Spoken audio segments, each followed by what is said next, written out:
the government is planning to put up a new terminal. Does it, have the rail in mind?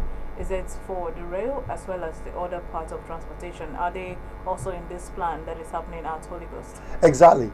So if you look at the 3D design of the terminal, you will see that there is a market station in the middle. In fact, it's two terminal 1 and 2, and there is a sky bridge joining both. The reason for that sky bridge is there is a rail track in between the two terminals, and that is where you have the market station for people that are coming towards our commercial center, which is the Oboete axis, to be able to disembark and go about their businesses. And after work, they converge and enter train or bus and go back to their homes. Oh, that would be amazing. It will really serve as a way to decongest Holy Ghost. Exactly. You should see Holy Ghost in the evenings. Yeah, so this is a good plan. All right. Now, there are mixed reactions. People are getting compensated, those who are affected by these disruptive innovations.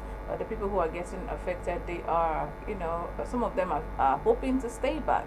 Some are already keeping notices on their walls, telling their customers their current relocations. What about those who might be proving stubborn to move? What can we do about them? Because some of them are still there.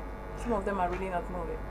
Yes, so as at yesterday night around 8 p.m. when I left that area, we've had a very good support from Enugu, and almost everybody have actually moved and taken away some of the things, their goods and valuables, and we believe that in the next few days the clearing of that site should be completed.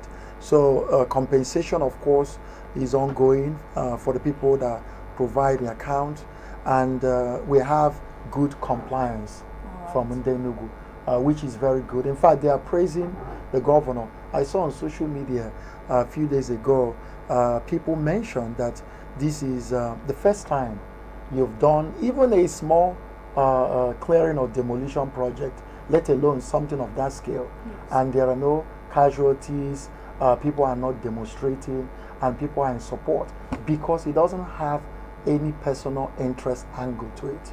It is only for the benefit of Enugu. Okay. I have my co-presenter here. Ifeanyi, would you like to come in now? Yeah. Honorable Commissioner, it's good to have you here.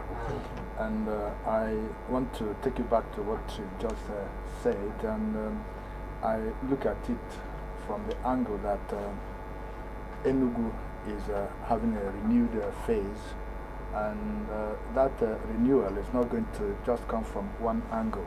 You just talked about transportation now. So what about water and agriculture?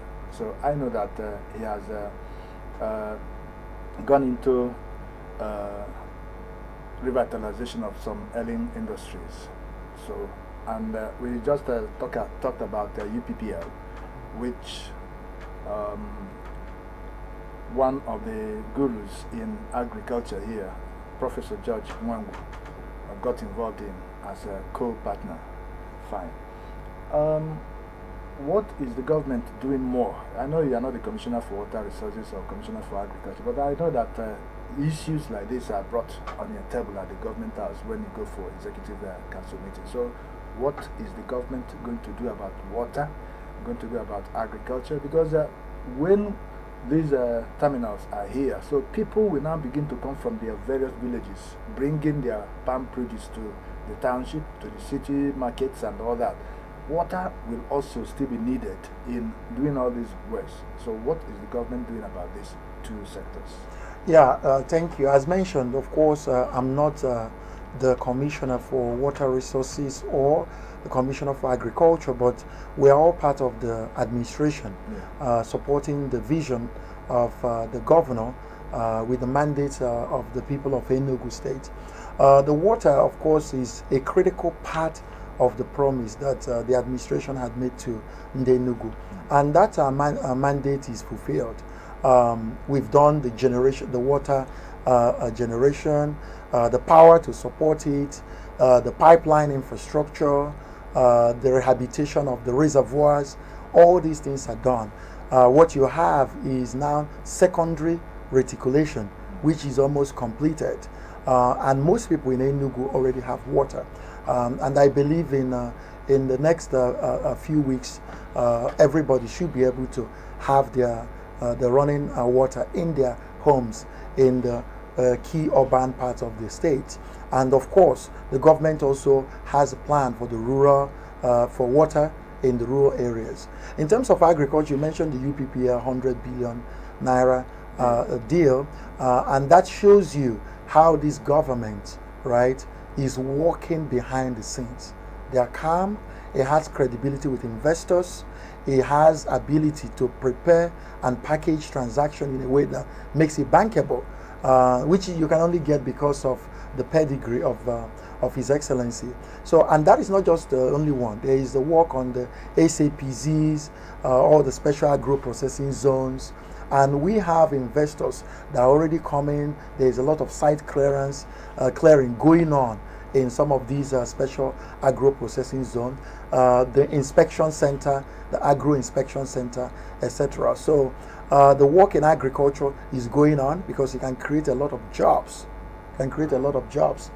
For the people. It can feed our people and reduce the cost of living. And of course, when you add that to other infrastructure, even what is going on in education, right? And they remember that the smart school is free. Yes. So this actually enhances the lives of Enugu, which is something I'm very excited, and I know a lot of millions of Enugu are. One other thing which I also consider critical part of the promise is electricity. It's just part of what you are doing now to renew Enugu urban cities and all that. Now, the government got involved in NEC to maybe cushion the excesses of EEDC. I don't know how NEC is going to give Enugu what they expect to have in this urban renewal plan. So, of course, as mentioned again, I'm not I'm not an energy expert, but we do have some level of understanding in some of these sectors. So the electricity program and bill, of course, is something that Enugu is at the forefront of. In fact, they are the first state towards that. And what this does is it has opened up that market for private sector to play in it. And that is the only way, because electricity is an expensive deal. Yes. It's not something that, and it's always going to be ongoing. You're going to maintain, you're going to do a lot of things. So it's something that Enugu State is already at forefront of. So one of the projects I'm involved in is the gas, which the government of Enugu State has partnered with Greenville Energy to build the CNG mother station for the entire southeast. And then, of course, the ancillary daughter stations are ongoing. And what you have now is that you now have another source of power, right? From just not from the national grid. And this is some of the things you're seeing, because as some of these projects get to completion, it encourages investors and make them comfortable to come. And then they start powering these industries that are coming to Enugu. All right. Now we're heading back to our topic of discussion, which is Enugu Urban Renewal Project, and we are focusing on prospects and benefits of the Transportation Interchange development. All right, so now there's this particular question that is almost on the lip of just everyone. All right, now for the shops, the offices, talking about Onitsha South, GUO, they're having to make way for this huge project. All right, so people are worried about their relocations. Where are they going? Are people going to be able to find them easily? Is it so far away? You know, so do you have an idea where some of these locations might be? Yes, of course. This project is well planned. So there is a relocation site in Newmarket.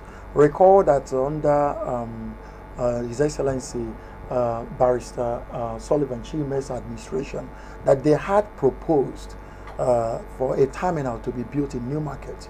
So where we relocated current transporters temporarily is that Newmarket axis. And then post the construction of the Enugu Central Station and other terminals, they will come back to those areas to do their business. And of course, some of them already found on their own some temporary location site that suits their brand and their business operations. Amazing.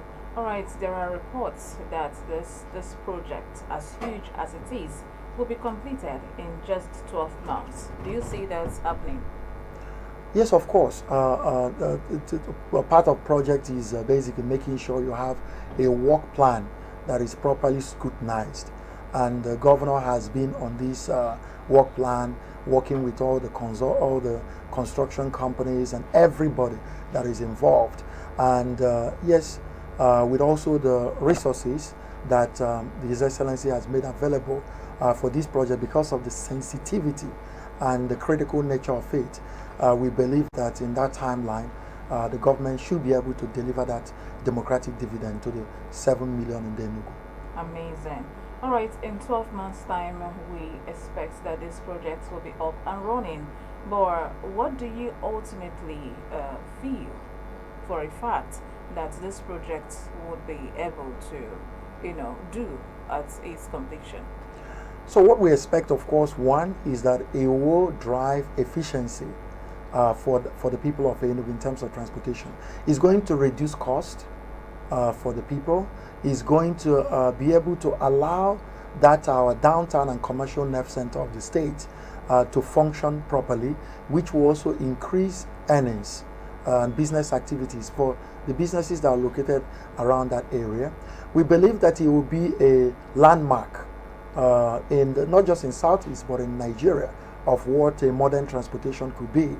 And then adding the other ancillaries like the BRT buses will even make Enugu people enjoy that democratic dividend and bring safety, because you will now be moving from terminal to terminal, which will reduce accidents, reduce cases of kidnappings and other types of criminal activities. All right. We will draw a little more on the compensations because people seem to have different reactions. All right. So we have a story here, so I'll read it out so you will react to it because these are the opinions of the people. All right. So let's go ahead with this. Now, as the Enugu State government continues the ongoing demolition of structures, which has already affected 2 commercial banks out of the popular Holy Ghost, that's the Holy Ghost market of Enugu Metropolis, and it's been proposed for the Enugu Modern Terminal Station. Now, residents have expressed mixed reactions over the development. Now, the demolition exercise started at the weekend as heavy earth-moving machines were rolled into the once busy area where several transport companies and banks, including the First City Monument Bank, EcoBank, Red Cross, among others, are located, and brought the facilities down. And there are mixed reactions. All right. Now let's go to the comments of the people. Someone is already saying that the brother's shop was demolished, that the goods in that shop is valued at millions of naira, all right, and nobody has given him a dime. All right. Now, if I may also ask, this lady goes on, why should this terminal station be topmost priority to Enugu state government, whereas there are numerous other sectors that are demanding intervention, such as the health? This person went ahead to talk about the fact that they were at the hospital at some point and the necessary machines needed to treat the brother was not there, like they were not functional. All right. Now, a lot of people are also talking about the fact that they haven't been compensated, or what was told them, what they were told at that time that they would get is not exactly what they got. So what do you really have to say about this? Yeah, thank you very much. Reacting to the comment from the young lady you mentioned is a good one because it's important to hold the government accountable. Most of us are coming from the private sector. So yes, there are a lot of things the government is doing. It's not just the transportation sector. As she mentioned, health. Remember, the government is building currently 260 primary health centers. And I have actually been part of the people that went to inspect all the primary health centers that are ongoing in my local government of Udi. So I went to see them. There are things that are going on in the education space, which is the 260 smart school. I'm also part of the people that have gone to my local government to inspect them. There are things going on in water. There are things going on in energy. There are things going on in agriculture. There are things going on in trade and investment. There are things going on in labor and productivity. So every part of this economy, the government is working in parallel on all of them. So they are all priorities for the government.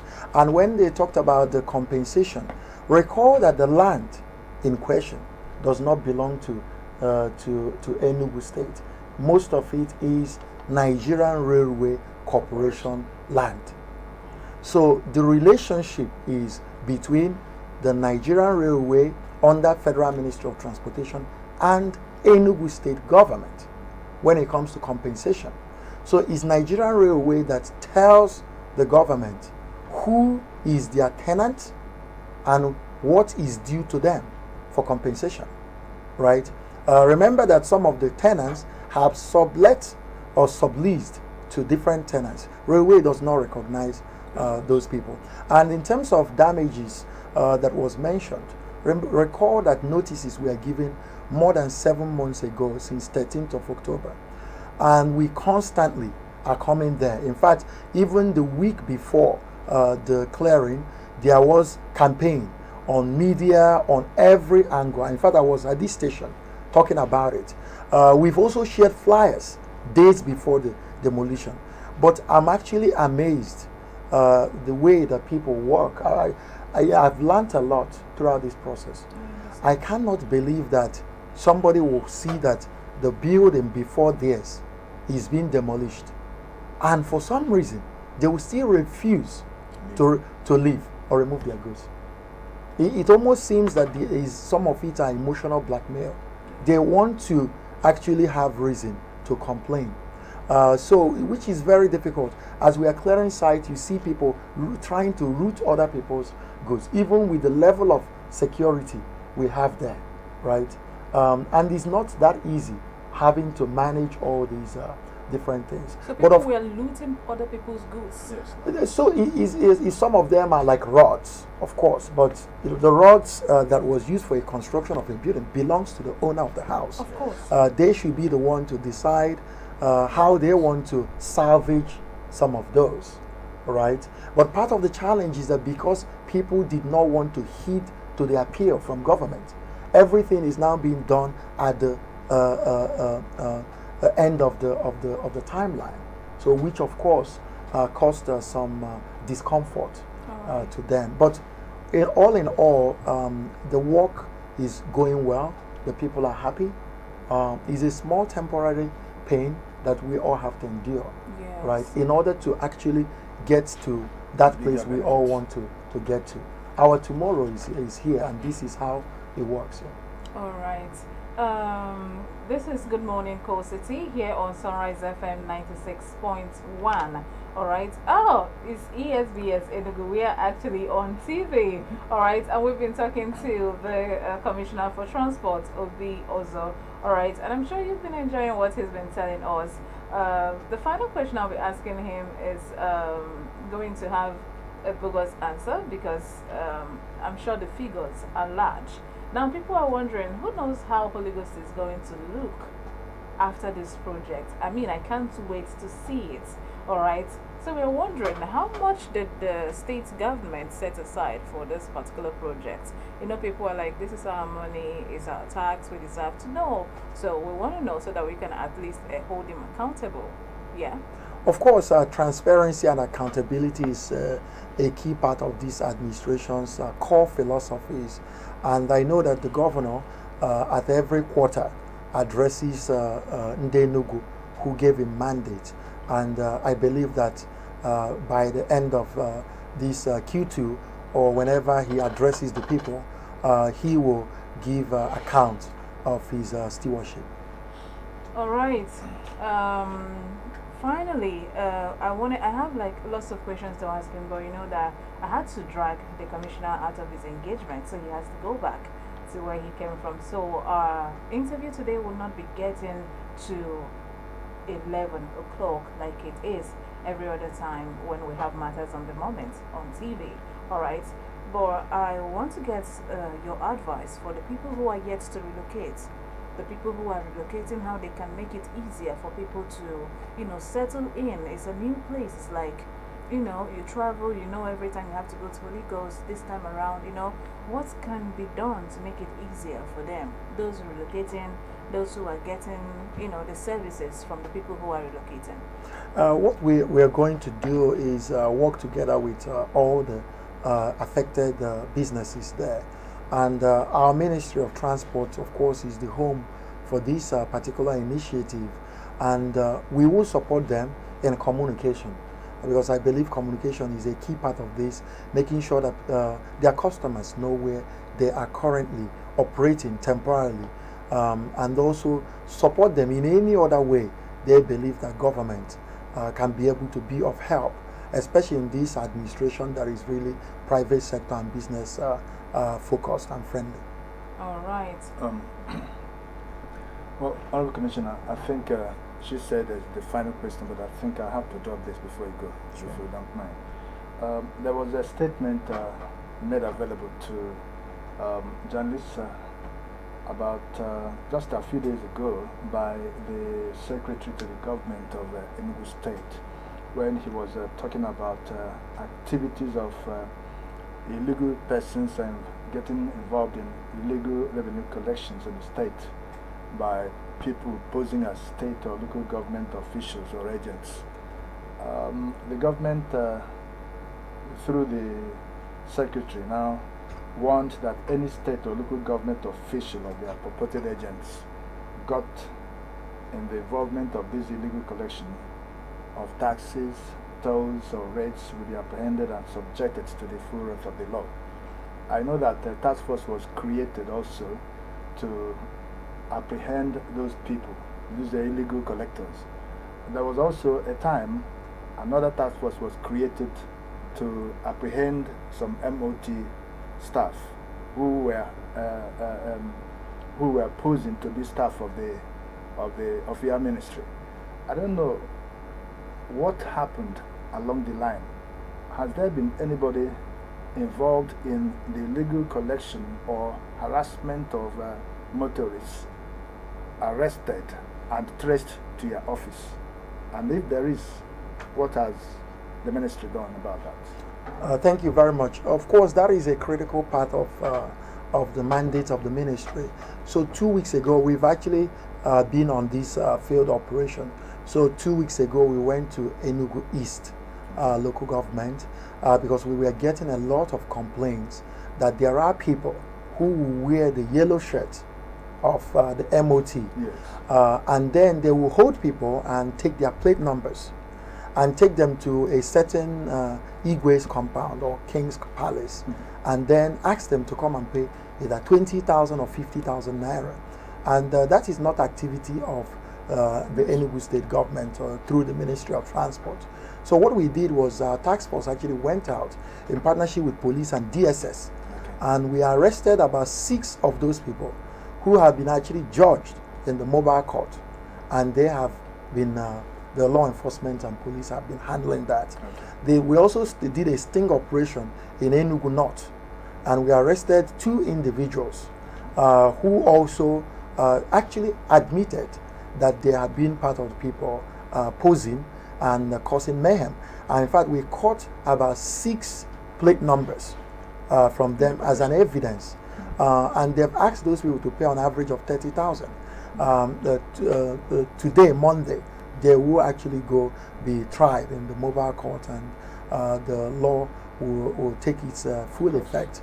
And we use this opportunity to beg our citizens, please, we know that the economy is difficult, but there are other ways to make money. There are jobs for e-ticketing agents. If you come through our ministry or reach out to us on social media or through the ministry WhatsApp group, we have opportunities to be an e-ticketing agent. We can help you find jobs, but you don't need to be risking your life and extorting your fellow citizen in the state. But should you fail to, the ministry, of course, has paramilitary outfit, which is the Enugu Estima, Yes. and unfortunately, it will do its work. Okay. There's one funny question that escaped my memory, and that's talking about wealth creation as a result of transportation interchange. Now, do we have as benefit employment coming from this interchange? Of course, there is, of course, the immediate employment that will be created through construction work. Then you have the permanent employment that will be created by the businesses that can now actually thrive in that environment. Recall, as Chioma mentioned, that it normally would take almost 2 hours to pass through just less than half a kilometer of road, which means that the business is going on there almost dead, which is what explains why everywhere in Independence Layout, in GRA, in New Haven, you now have businesses everywhere, Yes. which destabilizes the city, the state, like the aesthetics of the state. So you will now be able to have that axis, which is about almost from the area we are going to be doing the terminal plus the main market area when it's fully revived. You have almost about 44 to 50 hectares that will now become the commercial nerve center of the state, and businesses can live from those traditional residential area like GR and Independence Layout and move to the commercial center of the state for efficiency and even higher earnings. Okay, thank you. Thank you so much for coming. Thank you very much. Yeah, we've been speaking to Obi Ozor, and he is the Commissioner for Transportation here in Enugu State. And I didn't do this alone. Ifeanyi is right here. I want to thank you and thank the Commissioner for finding time to be here. By the way, if he shouldn't have been here, then I would have been worried because he's my brother-in-law after I married from Uji. Thank you for coming, sir. Thank you very much. Good morning, Coach City. All right, my name is Chioma Agulanna.